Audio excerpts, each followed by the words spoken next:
A nossa reflexão hoje está baseada no livro de Atos dos Apóstolos, no capítulo 2 e versículos 37 e 38, onde lemos: Quando ouviram isso, ficaram muito comovidos e perguntaram a Pedro e aos demais apóstolos: Que faremos, irmãos?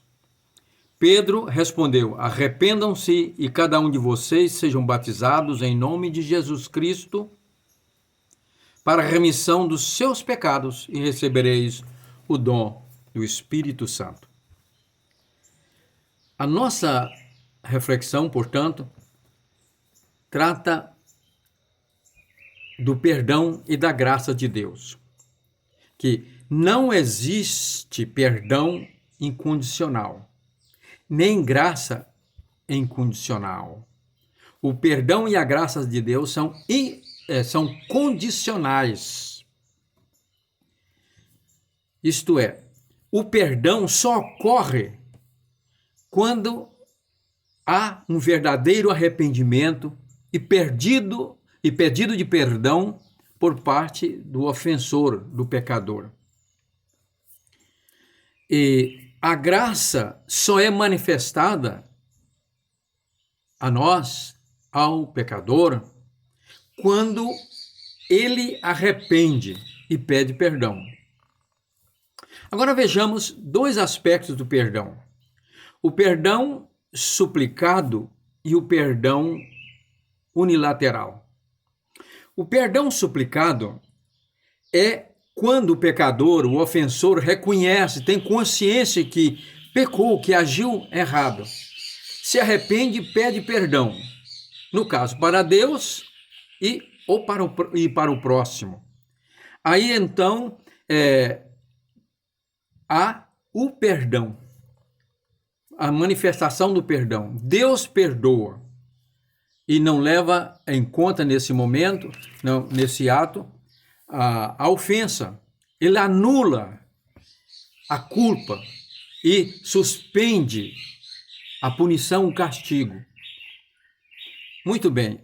Então, nesse momento, ele manifesta a sua misericórdia. Pela misericórdia, Deus impede que o pecador receba o que merece: a condenação e a punição pelo seu pecado. E faz, pela sua graça, com que ele receba o que não merece, que é o perdão, a salvação e todas as bênçãos decorrentes dessa salvação graciosa. Então, aí também nós praticamos esse perdão, o perdão suplicado. Quando a pessoa peca contra nós, um irmão, nós perdoamos e restaura-se a comunhão, como também o pecador tem a sua comunhão restaurada com Deus. No caso do ímpio, se ele nos ofende, nós perdoamos e então deixamos isso para lá, né? Se é um caso aí de ignorância, nós nem levamos em consideração. Agora, existe o perdão unilateral. Quando isso ocorre? É quando o ofensor, o pecador, peca, tem consciência que pecou, que ofendeu, mas não arrepende, continua com seu coração endurecido. No caso aí, então, tratando-se de nós perdoamos para que não venhamos a ficar carregando ou carregados de ódio, ressentimento e mágoas, raiz de amargura, e isso possa prejudicar a nossa vida espiritual e física. No caso do irmão, mesmo que ele não é irmão em Cristo, a comunhão não é restaurada. Mas tem que esquecer. Sim, a gente não leva em consideração, deixa para lá, mas a comunhão fica bloqueada. No caso do ímpio, continua. Nós não temos comunhão, nós deixamos para lá. A comunhão só é restaurada quando há arrependimento da parte do irmão que nos ofendeu. Agora, o perdão unilateral existe em relação a Deus? Existe.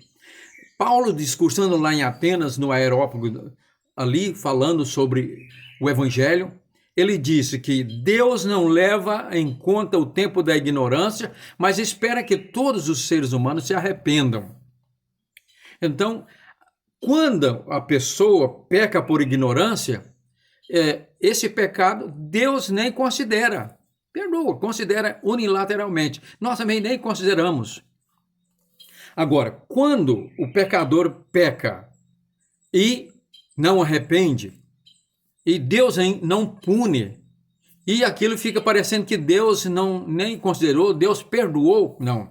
Deus não perdoa unilateralmente o pecado do pecador impenitente que não reconhece seus pecados. E aí alguém pode dizer, citando lá Lucas 23, versículo 34, onde Jesus, lá na hora que estavam crucificando ele diz: Pai, perdoa-lhes porque não sabem o que fazem. Nesse caso aí, ele está falando a respeito do perdão da ignorância. Ele não se estava referindo aos judeus que o haviam rejeitado como Messias. Estava falando ali dos romanos que estavam pregando ele na cruz, blasfemando, fazendo gaiofa, torturando ele. Ele então diz: perdoa, porque eles estavam fazendo aquilo porque não sabiam, era por ignorância. Quanto aos judeus, não. Eles rejeitaram a Cristo e eles pagaram caro por isso. Chegou o momento em que Jerusalém foi totalmente destruída e eles dispersos, porque rejeitaram o Messias. E lendo a história, nesse período aí, em Joséfo, os judeus sofreram grandes perseguições e massacres, mesmo antes do ano 70, a queda de Jerusalém. Portanto, concluindo, a graça de Deus só ocorre quando o arrependimento existe, quando o pecador arrependido pede perdão. Aí a sua graça se manifesta. Agora, quando Deus demora a responder, a punir o pecador, nesse caso aí, não é que ele está perdoando unilateralmente, ele está sendo misericordioso, estendendo com a sua longanimidade, dando oportunidade para que o pecador venha arrepender. Se ele não arrepender, chegará o momento que Deus acertará com ele no juízo final. Todos vão estar lá. Creia ou não creia. Alguém diz: isso não existe. Sim, você pode dizer assim: eu não creio que o sol vai nascer hoje. Ele vai nascer. Eu não creio que existe juízo final. Você vai ser julgado lá, se não se arrepender dos seus pecados e crer em Jesus Cristo. Portanto, esta é a verdade. Não existe graça incondicional, nem perdão unilateral incondicional. A graça só é manifestada àqueles que se arrependem dos seus pecados e pedem perdão. E então, se continuar em Cristo, essa graça continua conosco, nos abençoando e proporcionando todas as bênçãos do amor de Deus. Do contrário, se não arrependerem, serão todos condenados e perdidos. E se nós não perdoarmos de maneira, seja por perdão suplicado, seja unilateral, nós também não seremos perdoados.